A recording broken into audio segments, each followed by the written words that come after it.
সন্তান যত দস্যু হোক, গুরুদেবের কাজ কত সত্ত্বে কৃষ্ণ কৃপা হবে। রাধে রাধে। তাই নারদ বলল, যদি কৃষ্ণ বলরামকে মারতে চাও তুমি ধনুষ যজ্ঞ করো। ধনুষ যজ্ঞ, আমার ধনু আছে, ওই ধনুকে ভাঙবে বলে যজ্ঞ করো, আর কৃষ্ণ বলরামকে নিমন্ত্রণ করে আনো।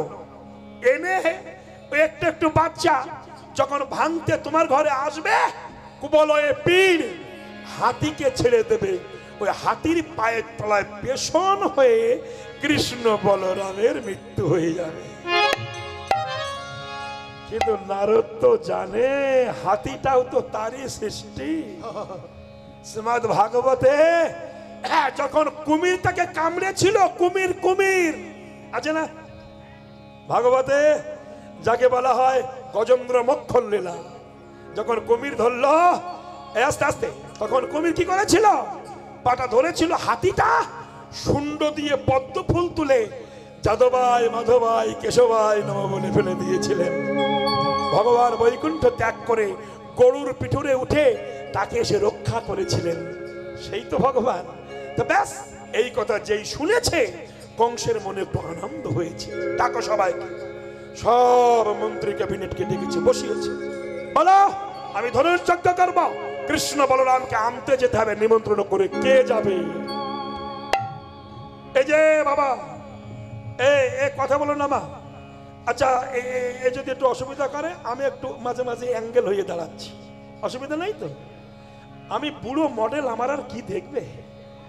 শোনো, এখন কচি কচি কত আছে জানি। তাই বিষয়টি কেমন হলো, যেই না বলেছেন এবার কৃষ্ণ বলরামকে আনতে যাবে কে, কিন্তু যেতে চাইছে না যে অসুর প্রকৃতির যারা কৃষ্ণের কাছে যেতে যায় না, তারা যাবে কে? সবাই বলতে যাব না, কেন? যে গিয়েছে সে আর ফেরেনি। কংসর ভয়ে কেউ বলতেও পারছে না, থরথর থরথর করে কাঁপছে। ওই জায়গায় ছিল অক্রুর মুনি, বহুদিনের ভিতরে বাসনা, কবে কৃষ্ণ দর্শন হবে, এটাই ছিল তার বাসনা। হাত উঁচু করলেন অক্রুর, মহারাজ বললে আমি কৃষ্ণ বলরামকে আনতে যাব, যদি আপনি আমাকে অনুমতি দেন। সঙ্গে সঙ্গে কংস অক্রুরকে বলল, অক্রুর দেরি করো না, রথ সাজিয়ে নাও, রথ সাজিয়ে যাও বৃন্দাবনে, কৃষ্ণ বলরামকে নিয়ে এসো। যেই না বলেছে কৃষ্ণ বলরামকে আনো, আর অক্রুরের আনন্দ আর ধরে না। ও মায়েরা, যেই না বললো, সঙ্গে সঙ্গে কংস রাজার চরণে লুটিয়ে পড়লেন অক্রুর। লুটিয়ে পড়ে কংসকে প্রণাম করছে। এগুলো একটু তত্ত্বগুলো বুঝবেন। বলুন তো, কংস তো কৃষ্ণ বিদ্বেষী, কিন্তু অক্রুর প্রণাম করলেন কেন? অক্রুর বলছেন, যে যতই বিদ্বেষী হোক, যদি কেউ কাউকে কৃষ্ণের কাছে পাঠিয়ে দেয়, তার মতো বন্ধু জগতে আর কেউ। তাইতে প্রণাম করেছেন। প্রণাম করে বলছে, কৃপা করো মহারাজ, যেন কৃষ্ণ দর্শন আমার হয়। এই বলে রথ সাজিয়ে নিয়ে অক্রুর চলেছেন। অক্রুর চালায় রথ বৃন্দাবন পথে, অক্রুর চালায় রথ বৃন্দাবনের পথে, কৃষ্ণ নাম মনে মনে জপিতে জপিতে, কৃষ্ণ নাম মনে মনে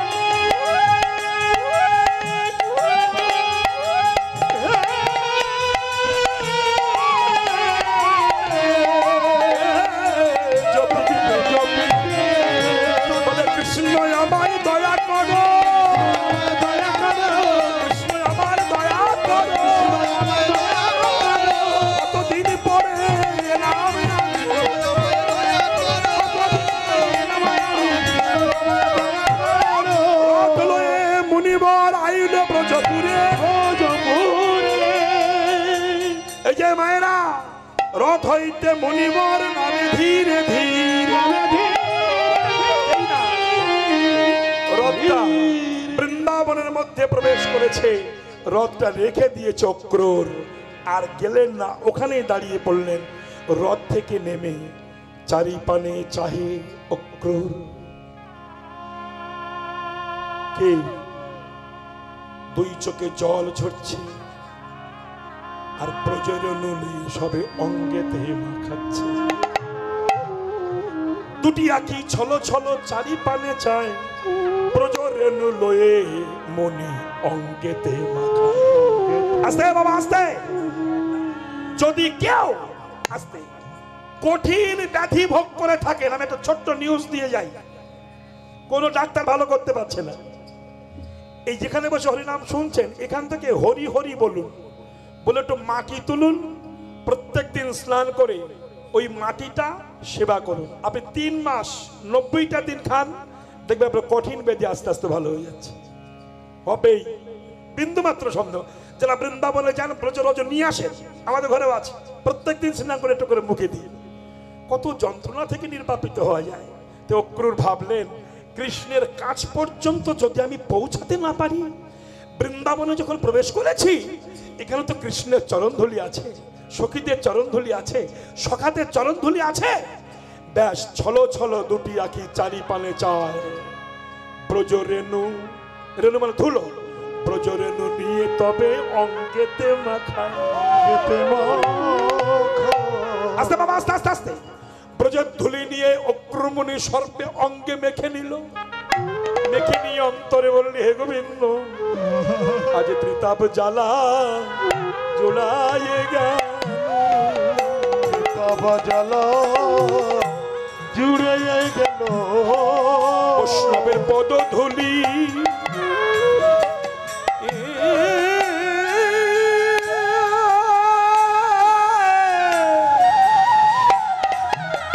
পদধূলি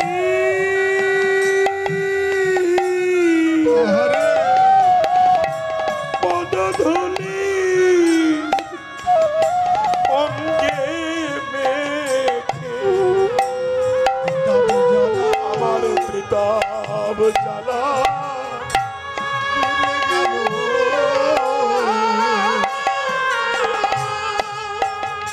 রে ওগো পদধূলি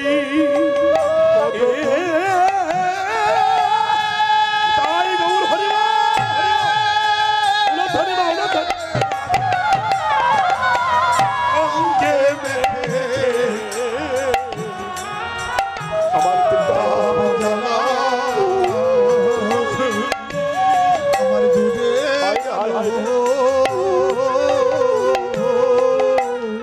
ধুলিতে গড়া গড়ি ওহে রাধে কৃপা করো, ব্রজের ভূমিতে গড়া গড়ি প্রেমময়ী রাধে কৃপা করো, ধুলিতে গড়া গড়ি যায় গো, রাধা কৃপা করো,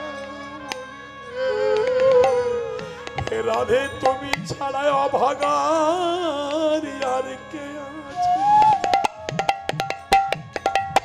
তোমার কৃপা বিনে কি ভাই কৃষ্ণ মিলে, তুমি ছাড়া আমার আর কে আছে, রাধা কৃপা বিনে কি কৃষ্ণ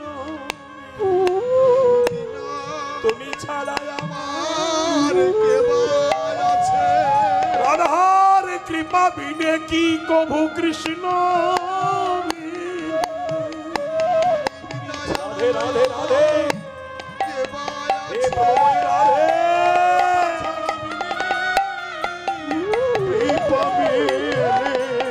বড় ভাগ্য ফলে দর্শন মেলে। যারা রে বাবা অক্রমণী অঙ্গে ধুলো মাখছেন, তার জ্বালা দূরীভূত হয়ে গেছে। অপরূপ রথ দেখি ব্রজবালক ধায় চাইয়া রথের পাশে মুনিরে সুধায়। ব্রজবালকগণ অপূর্ব রথ দেখেছে, ছুটেছে যে কিবা নাম কোথা ধাম, কি কাজে আসিলা, তাহা শুনি অক্রমণী সবারে কহিলা। কি বলছেন? মথুরার অধিপতি ধনুর্যজ্ঞ করে, মথুরা মথুরার অধিপতি ধনযজ্ঞ করে, মথুরার অধিপতি যজ্ঞ করে, মথুরার অধিপতি ধনযজ্ঞ করে। আইনু আমি ব্রজপুরে নিমন্ত্রণের তরে,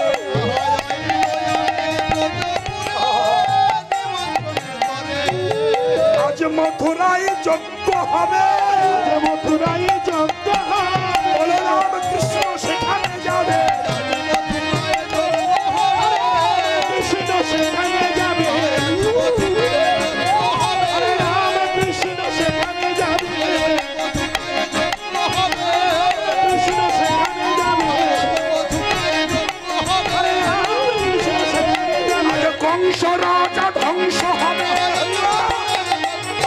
কংস রাজা ধ্বংস হবে, আজ মথুরায় যজ্ঞ হবে, আজ মথুরায় যজ্ঞ হবে, আজ মথুরায় যজ্ঞ হবে।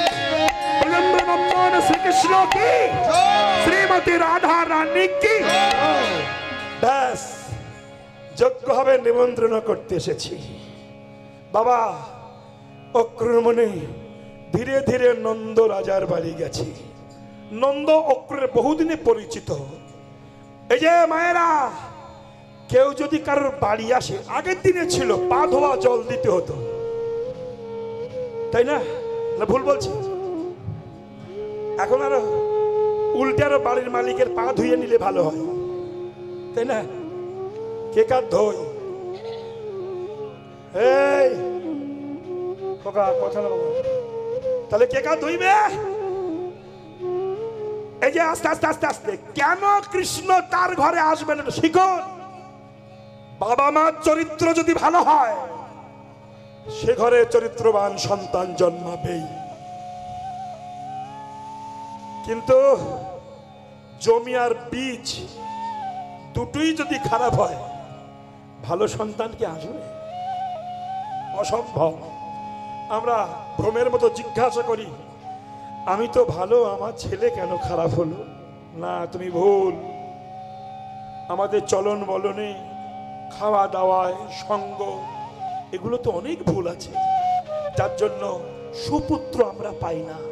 সুপুত্র পেতে গেলে সুমনোভাব, সুখাদ্য, সুসঙ্গ এগুলো দরকার। আস্তে মায়ের আস্তে। আজ ঘরে ঘরে ছেলে বৌমা বাবা মাকে ধরে ঠ্যাঙাচ্ছে।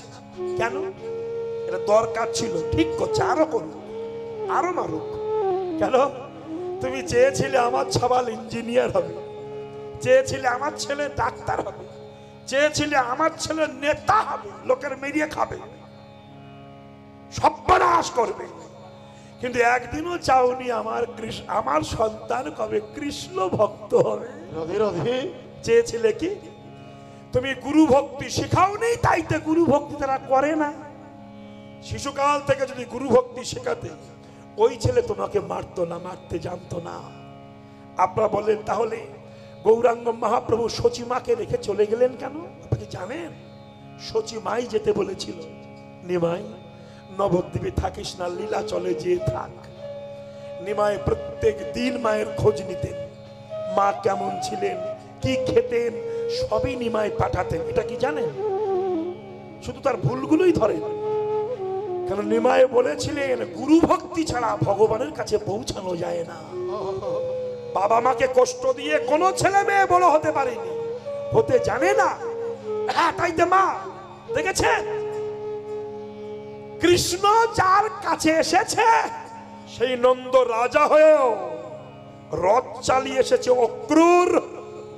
নন্দ রাজার বাড়ি যেই গেল, নন্দ রাজা স্বর্ণ পাত্রে বাড়ি মানে জল এনে অক্রূরকে বসিয়ে রাজা নন্দ নিজ হাতে ভক্তের চরণ দুখানা ধুয়ে দিলেন, শিখালেন।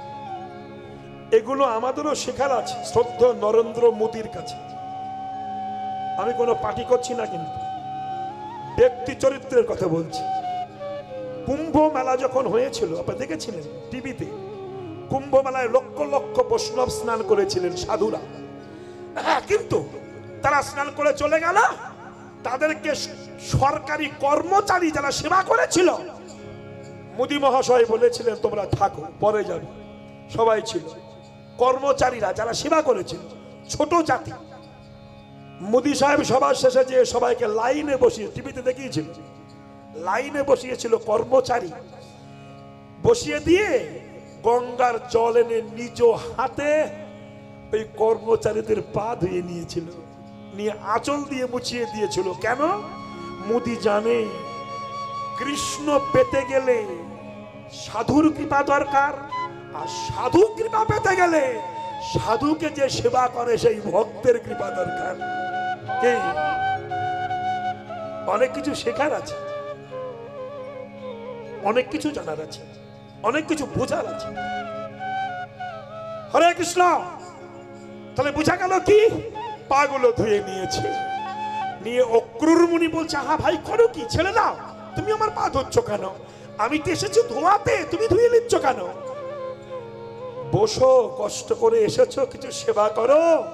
নন্দ রাজা ক্ষীরের নাড়ু, পাকা কলা, তিলের নাড়ু এনে অক্রুরকে দিচ্ছে।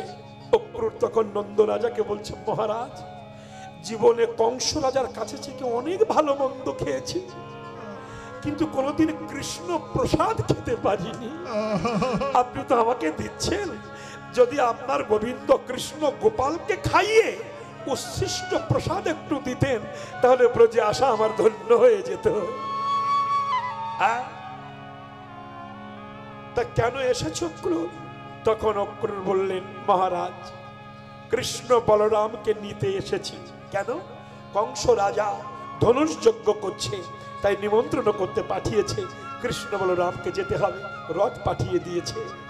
শুনবার সঙ্গে সঙ্গে নন্দ রাজার মস্তকে যেন বজ্রাঘাত হলো, আমার গোপাল গেলে আমি বাঁচবো কি করে? তথাপিও যদি না যায় ভগবানের লীলা তো প্রকাশ হবে না। এই কথা যশোদার কর্ণগোচর হলো। যার নয়নমণি এক সেকেন্ড না দেখলে সহ্য করতে পারে না, সেই যশোদাকে ত্যাগ করে গোপাল চলে যাবে মথুরায়, মা কি সহ্য করতে পারে গো? গোপালকে ধরে নিয়ে ঘরে দরজা দিয়ে শিকল মেরে তালা মেরে রেখে দিয়েছে। যেতে দেব না গোপাল, তুই যদি যাবি তোর সঙ্গে আমার প্রাণ চলে যাবে। তুই চলে গেলে আমাকে মা বলে কে ডাকবে রে? তুই তো উঠোনে প্রাঙ্গণে ননি খেয়ে নাচিস, আমি গোপাল গোপাল বলে ডাকি, ওরে সোনা রে তোকে যেতে দেব না। ভগবান বললেন সবার বাসনা পূর্ণ করতে হবে। তাই কৃষ্ণ যিনি যশোদার গোপাল, যশোদার ঘরে থাকলো। এইবার তত্ত্ব কথাটা বুঝুন। সেই যে বসুদেবের ছেলে কৃষ্ণ নন্দ রাজার ছেলে দেহের মধ্যে ঢুকেছিল, সেই বসুদেবের বাসুদেব বাহির হয়ে অক্রমণের রথে যে উঠল। বুঝেছেন? বুঝতে পেরেছেন তো? এই জন্য স্বয়ং কৃষ্ণ বৃন্দাবন ত্যাগ করে কোথাও যাননি, এই কৃষ্ণ যাচ্ছে। এই কথা চতুর্দিকে ছড়িয়ে গেল। যেই কৃষ্ণ অক্রমণের সম্মুখে এসে কাকা বলে প্রণাম করছে কৃষ্ণ, অক্রুরকে একটু ভাববেন, সারা পৃথিবী যাকে প্রণাম করে সেই দীনতার প্রতিমূর্তি গোবিন্দ ভক্তকে প্রণাম করছেন। এই দিনহীন কাঙাল না হলে কৃপা হয় না মা। এই জন্য কীর্তন শুনতে যতই আসুন একটু মাথাটা নত করতে হবে, বৈষ্ণবের পদধূলি নিতে হবে। কোটি জন্ম ভজন করে যে জিনিস হবে না, নিষ্কিঞ্চন বৈষ্ণবের পদধূলি মাথায় নিলে তৎক্ষণাৎ কৃপা হয়ে যাবে। গোবিন্দ নিজে আচরিয়া ধর্ম জীবনে শেখায়, গোবিন্দ নিজে ধুয়ে নিচ্ছেন অক্রুরের চরণ ধুলি, ভালো করে ধুয়ে নিয়েছেন। আর এক নিমিষে একটু কৃষ্ণকে দেখেছেন অক্রুর, দেখে চমকলেন, অগ কৃষ্ণ রূপ হেরি ঝুরে আখি বাড়ি, মনে মনে স্তব করে রে কৃষ্ণ রূপ হেরি ঝুলে আখি বাড়ি, মনে মনে স্তব তোমায় কত না ডাকিনি, কত না কাঁদিনু, কত না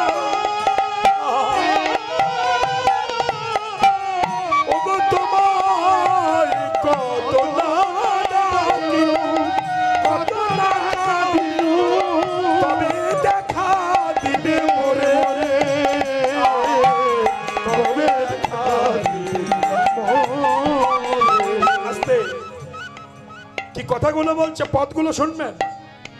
কৃষ্ণ রূপ হেরিয়ে ঝুরি আঁকি ভারী, মনে মনে স্তব করে, কত না ডাকিনু কত না কাঁদিনু, তবে দেখা দিলে মনে।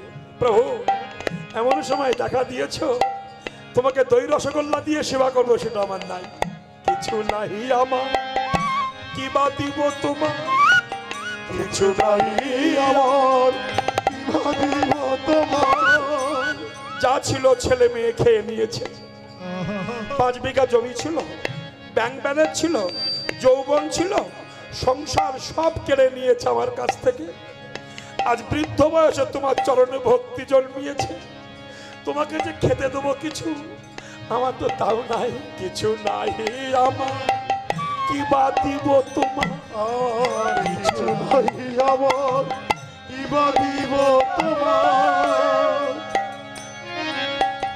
কি দিয়ে বুঝিব আমি, কি দিয়ে বুঝিব আমার, বলতে কিছু নাই দয় আমার, আমার বলতে নাই কিছু আমার। কৃপা করো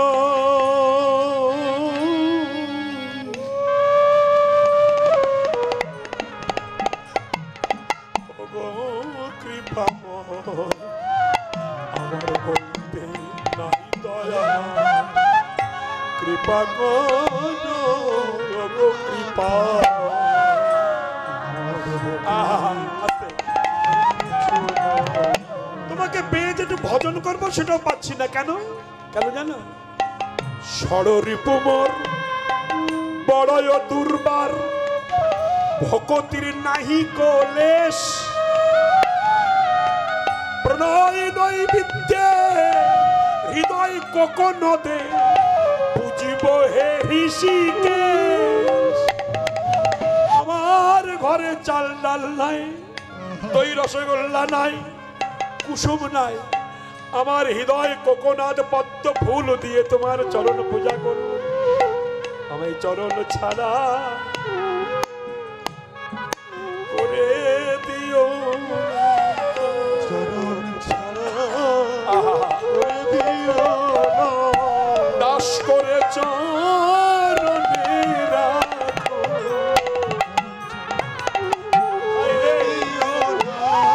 দাস করে চরণে রেখো, চরণ ছাড়া করে দিও না।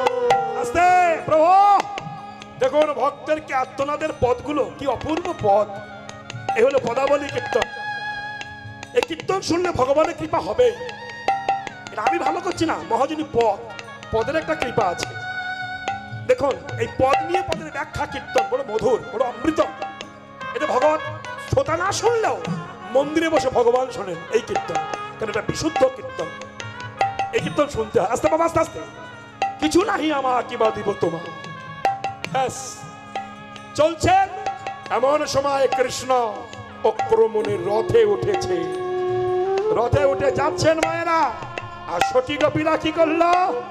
রাধারানী শুনলেন কৃষ্ণ বৃন্দাবন ছেড়ে চলে যাচ্ছে, অক্রুরের রথ ছুটেছে। আর সবাই মিলে চললেন, কৃষ্ণকে যেতে দেব না।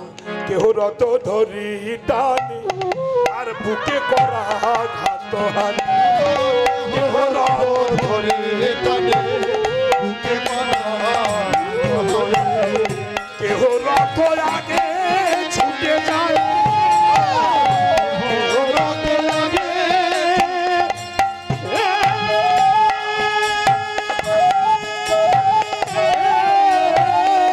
আগে ছুটে যায়।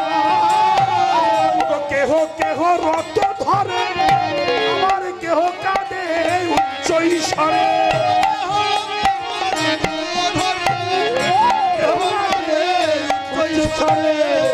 কেহ আগে পক্ষপাতি দেয়,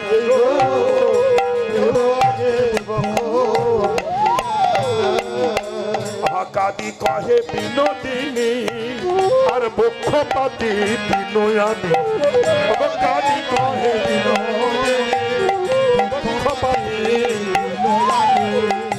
সব দেখি যাত্রা শুভ করো, সব দেখি যাত্রা শুভ হবে, যাত্রা শুভ হবে, শুভ হবে, মরা দেহ দেখে যাবে।